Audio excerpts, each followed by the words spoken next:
else, let's listen to these lines. Inspiration is a guest that does not willingly visit the lazy. And here we go. The All Progressives Congress youths in Ogun Central has joined others in declaring support for the second term in office of Prince Dapo Abeokuta as the Ogun State Governor for representing the party well and implementation of various people-centered projects in the state. This was part of the outcome of the first Senatorial Youth Summit organized by the All Progressives Congress, Ogun Central Senatorial District, held at the Valley View Auditorium, Abeokuta, as the Ogun State Governor harped on self-development and full engagement in political activities to bring about the needed changes in the state and, of course, the nation. Details in this package. Determined to bring about the needed changes and work for the development of the state and nation, the All Progressive Congress youths in Ogun Central, under the leadership of Comrade Clement Adeniyi, has been embarking on different youth development programs and initiatives. This first Senatorial Youth Summit, organized by the Youth Wing, is to reawaken the youth to their important roles in national development, discuss issues affecting the development of the state and nation, and set agenda for future engagements. Ogun State Governor Prince Dapo Abeokuta, represented by the former chairman of Odeda Local Government and Association of Local Government of Nigeria, Alhaji Semiu Lawal, while declaring the summit open, appreciated the youth in APC Ogun Central for such a laudable program, noting the aptness as it will encourage the youth to maintain peace during and after the primaries and general elections. With this type of summit, enlightenment that is going on, then they can easily go out to go and also educate their colleagues outside there that it's not about violence. In his words, the chairman of the All Progressive Congress in Ogun State, Chief Yemi Sanusi, represented by his deputy, Mr. James Dino, noted that the youth of today should be more concerned with how to develop themselves and the nations, as well as grooming themselves up for governance.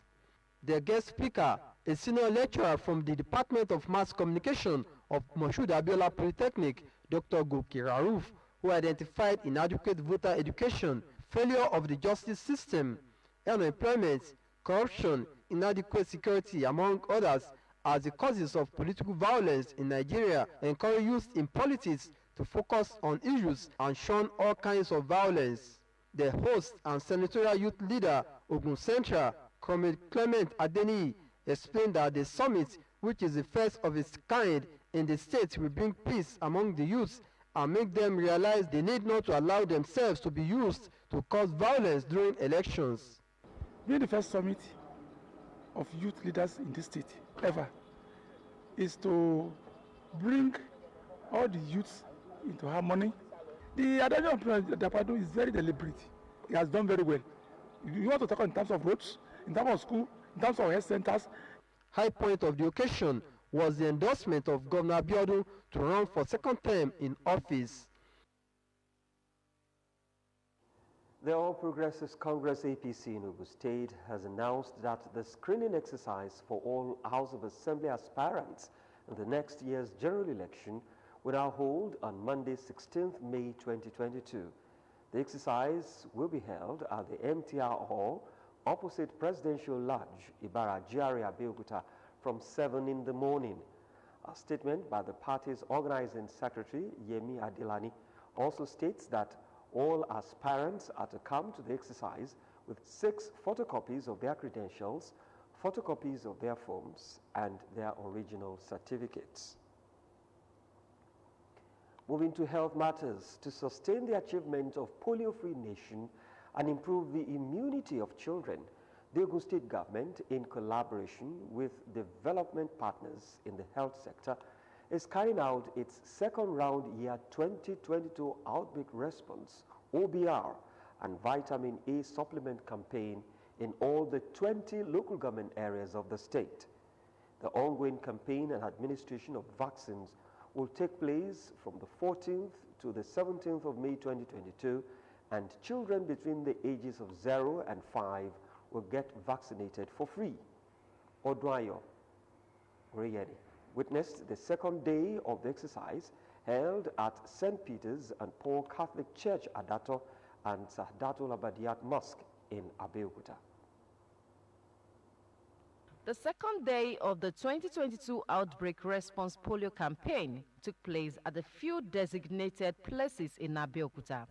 Dr. Tomi Koka, the Ogun State Commissioner for Health, and other development partners such as World Health Organization, WHO, and Rotary Club, convened at St. Peter and Paul Catholic Church and Sahadatul Abadiyat Mosque in Abeokuta to campaign and vaccinate eligible children against polio paralysis with oral polio vaccine and vitamin A supplements for free. Conversing with parents and clerics at the campaign venues, Dr. Tomi Koka revealed that the vitamin A supplement is very essential for children because it aids brain development, adding that parents should prioritize the exercise and ensure their children are immunized.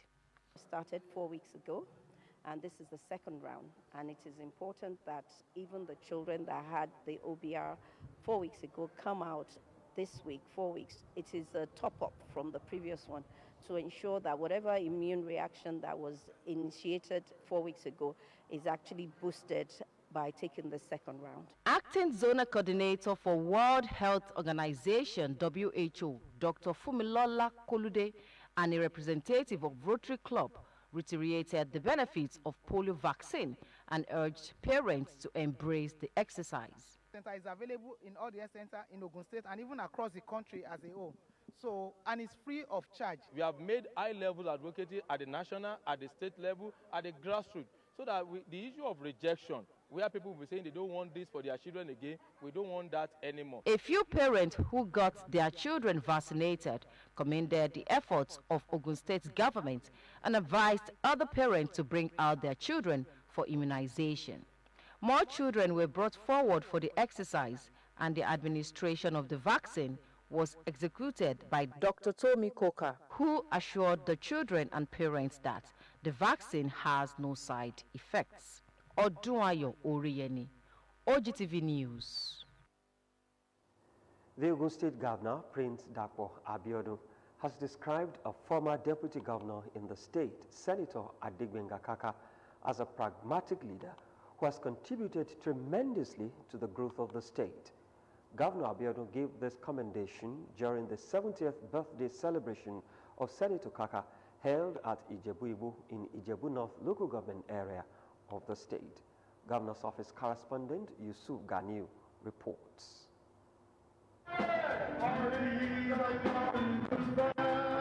For Senator Adebenga Shefiu Kaka, a frontline politician who have served in various capacities, especially as a deputy governor in the state, as well as a senator representing Ogun Central District from 2011 to 2015, attaining the age of 70 is a special feat.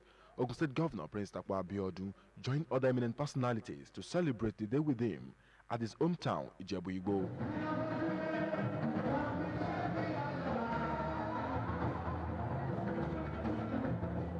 The governor said the celebrant served a worthy celebration as he had served the state meritoriously in various areas. The tapestry of the service to our dear state and nation include being the Honorable Commissioner for Agriculture, Deputy Governor in the administration of our revered leader, Chief Commissioner, and Senator representing Ogun East Central District in the 7th session of the National Assembly. All these engaging calls of duty are in addition to being a loving family man and respected community leader. While praying God to bless the celebrant with more years and sound health, Governor Abiodun noted that the celebrant played a significant role in the emergence of the current administration in the state. In all you do, you have earned an enviable reputation of forthrightness, discipline, consistency, and commitment to principles so that you, where you stand out on any issue, is never subject to conjecture. It is always crystal clear because you say what you mean and mean what you say. These are rare qualities that are subject of admiration and respect. The celebrant said clocking 70 for him is emotional. Gracious and wonderful. You can see the attendance in terms of a creme la creme of the society, in terms of the grassroots, evidence that one cut across the strata of the society. So I'm grateful to God, I'm grateful to the people. The cutting of the birthday cake was directed by Governor Abeokuta and launched a book about the life and times of the celebrants. Yusuf Ganiyu, OGTV News. In another development, Ogun State Governor Prince Dakwa Abiodun has called on the youths and the people of the state not to see the reopening of the nation's borders as an avenue to engage in illicit activities capable of damaging the economy of the country. Governor Abiodun stated this during the 10th coronation anniversary of the Olu of Ilaro and paramount ruler of Yewa land, Oba Kehinde Olugbenle. Again, Governor's Office correspondent Yusuf Ganiu reports.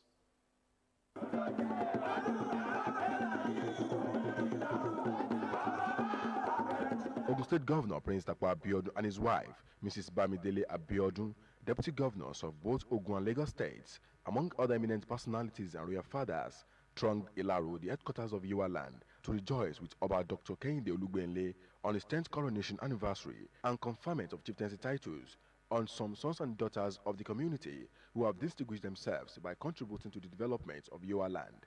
While congratulating Oba Kehinde Olugbenle for his 10 years of peaceful reign on the throne of his forefathers, Governor Abiodun acknowledged the calmness, disposition, and sincerity of Olu of Ilaro, stressing that the monarch is a true representation of reality that has continued to contribute towards the success of his administration. Kabiyesi has always been a dedicated professional and a servant in the mighty hand of the Lord. All this he has been able to put to bear in providing purposeful leadership to the continued development of the Yewa.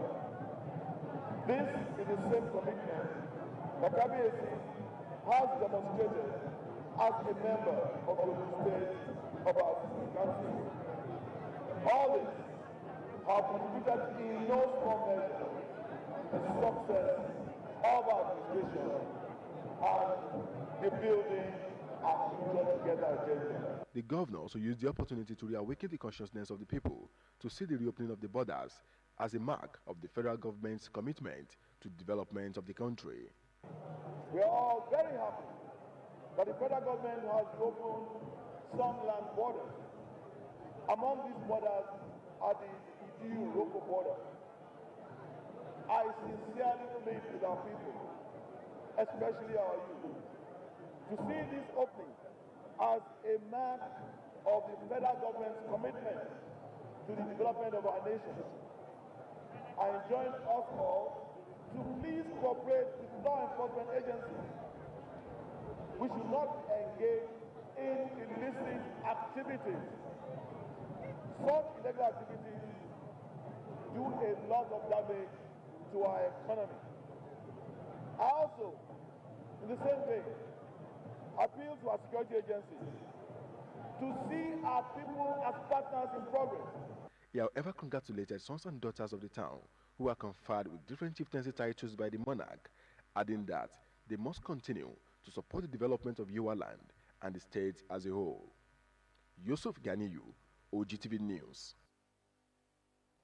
Senator Solomon Olamileko Adeola Yayi and his wife, Temitope Adeola, has been installed as Aremo of Yewa land and Yeye Aremo of Yewa land by the Olu and the paramount ruler of Yewa land, Oba Kehinde Gbadewole Olugbenle, at his 10th coronation anniversary. Bumi Adigun covered the ceremony, and his report is presented from our studios. The new look ushered the Aguloye Pavilion at Empire Field in Ilaro was the venue for the 10th year coronation anniversary of the Olu of Ilaro and paramount ruler of Yewa land, Oba Kehinde Gbadewole Olugbenle.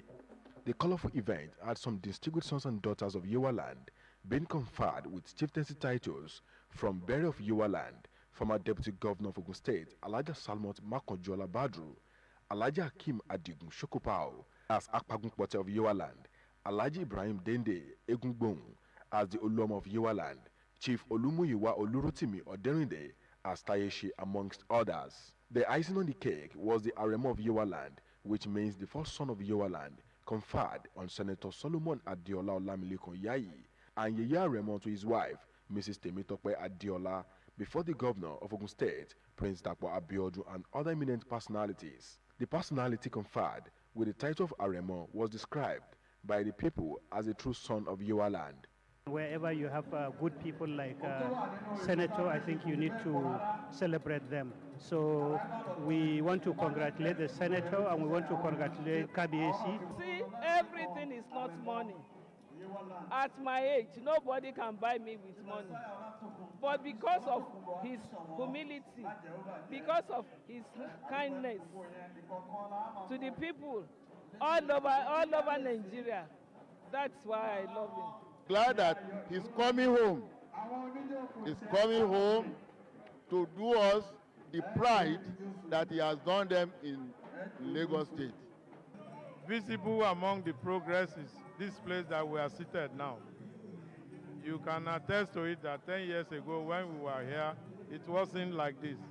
So this is part of achievements recorded during his tenure. About it.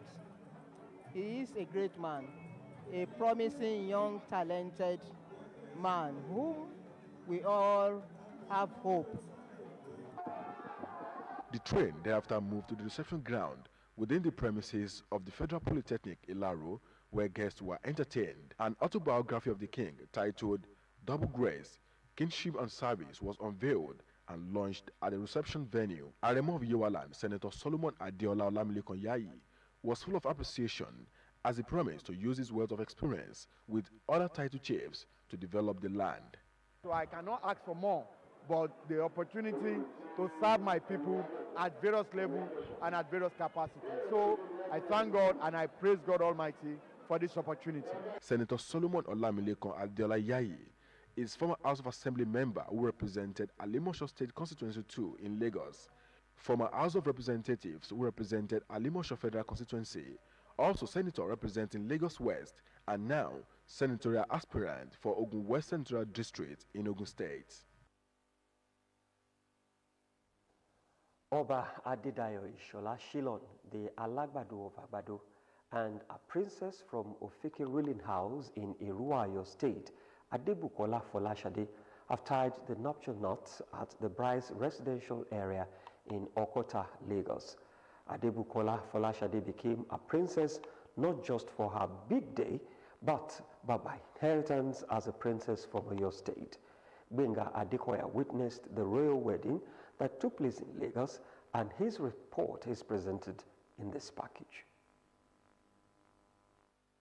A royal wedding it was at the auditorium of Purple Event Center, Okota, Lagos, where Oba Adedayo Ishola Shilon, the Alagbado of Agbado in Ogun State, gave marriage another shot as he tied the knot with his longtime lover, Adebukola Folashade, a princess from Ofiki ruling house in Erua, Oyo State.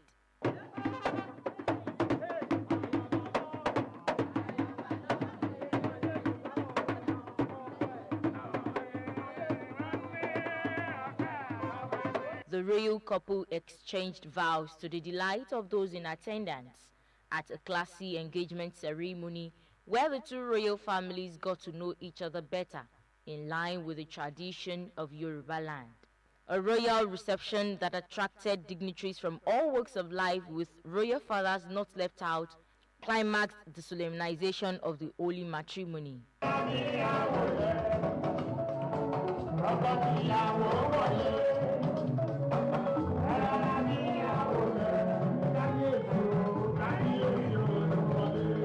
We are very close.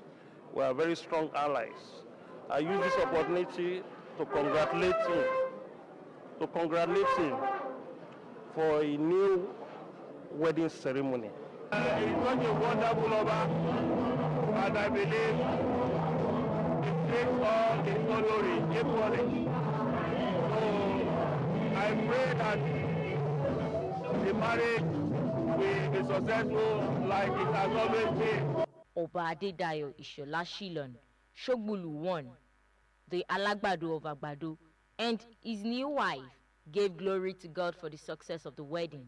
I am doing today, I am doing the service of God. What I am doing today is pleasing God. God is blessing me. It's increasing me every day and everything. God be the glory, great things He has done. I'm a princess and I just got married to Oba Adedayo. I feel very thankful. Royal dance steps wrapped up the ceremony. The International Day of Families is celebrated every year on the 15th of May all over the world. The day is commemorated to highlight the important roles of family to mankind and the society at large. Sheyi Alao reports.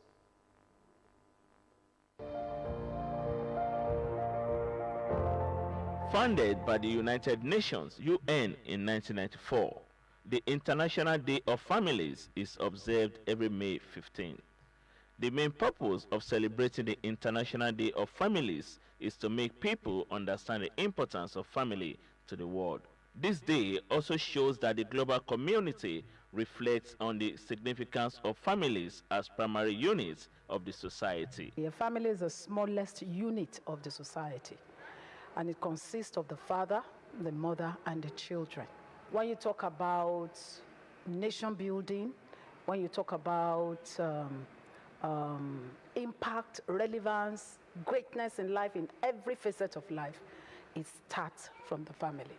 We need to celebrate it because every one of us in the world today, we are one. We are one. And it is from God. Celebrating family means we are celebrating God. We are celebrating the work of God. However, as one of the agents of socialization, it is necessary to highlight the issues that affect families and how they contribute to the challenges facing the world. There are a lot of challenges. Some can be peculiar to families, but there are some general ones that I think the recent events or happenings in the society, this issue of between husband and wife and maltreatment and all of that is already raising a consciousness as well. So there's the issue of discord, ill treatment of the female gender in particular that happens in the family, and so many women are down there, they can't speak out. And it is the way our family brings us up that we portray to the society. Whatever is happening in the society now, when they say men are brutal, they are beating their wife, they came from a home. It is the way they were all brought up. Sometimes I wonder when you see a girl dressed the way she dresses, and you understand, almost half naked, she came from a home. And the parents cannot say the way you are dressing is not good. Many parents today, they refuse to raise children in the way of the Lord. Many family today or parents today, they leave their children to social media to train them. And that is what we are having, the result we are having today.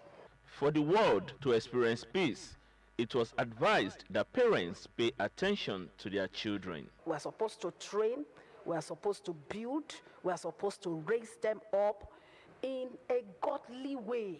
Many of the vices that come from there, or these people may tend to represent, it can be traced to a poor or a breakdown in the responsibility that families should play. So I think on a general note, parents should pay more attention.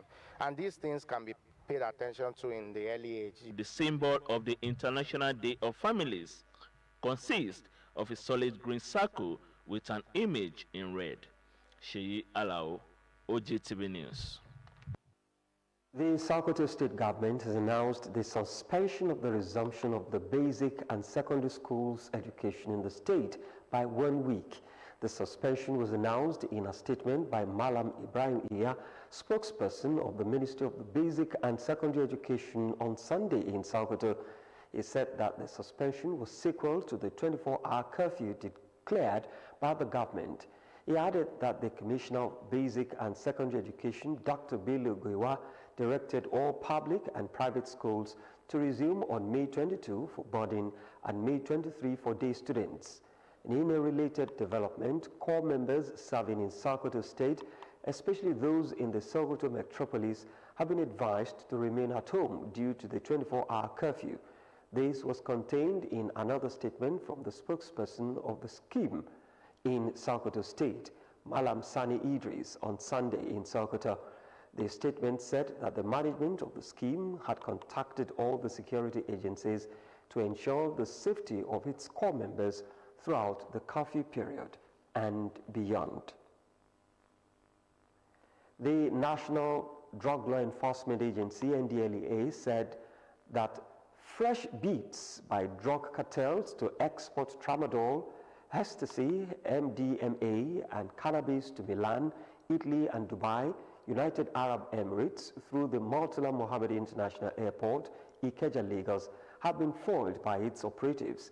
NDLEA operatives also seized 203,879 tablets of various pharmaceutical products and illicit substances in raids across Abia, Kaduna, Yobe, and Kogi states. A statement by Femi Babafemi, NDLEA spokesman, said at the Lagos airport, a female passenger, Odia Emelina Efe, was arrested while trying to board Royal Air Maroc flight from Lagos via Casablanca to Milan, Italy, with 1,000 tablets of tramadol, 200 milligrams concealed in food items.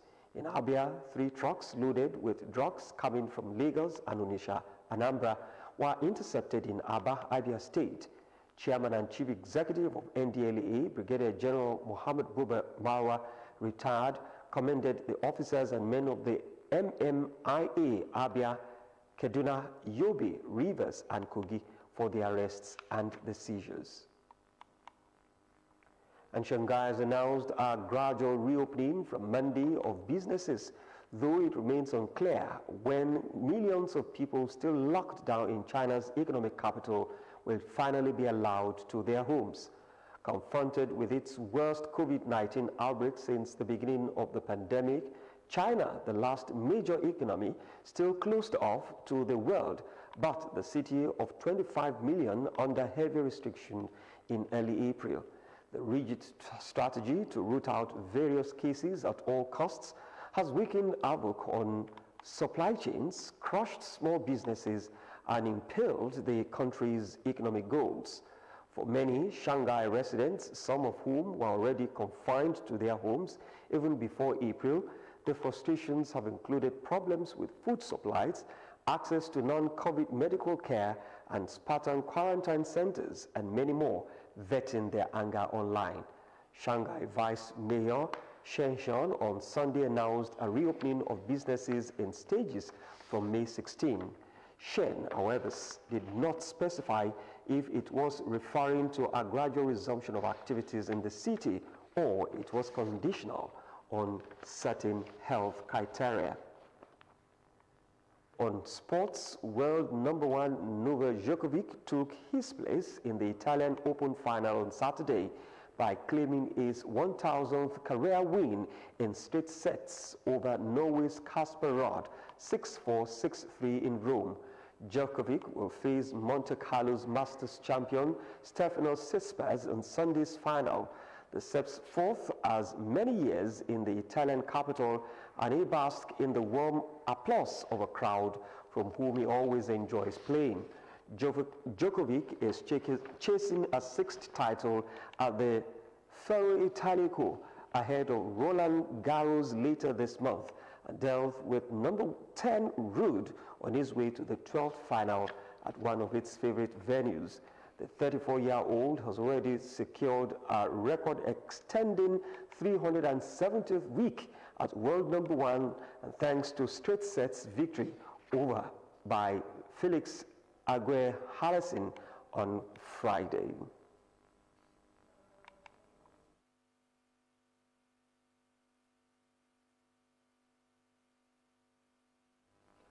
Let's now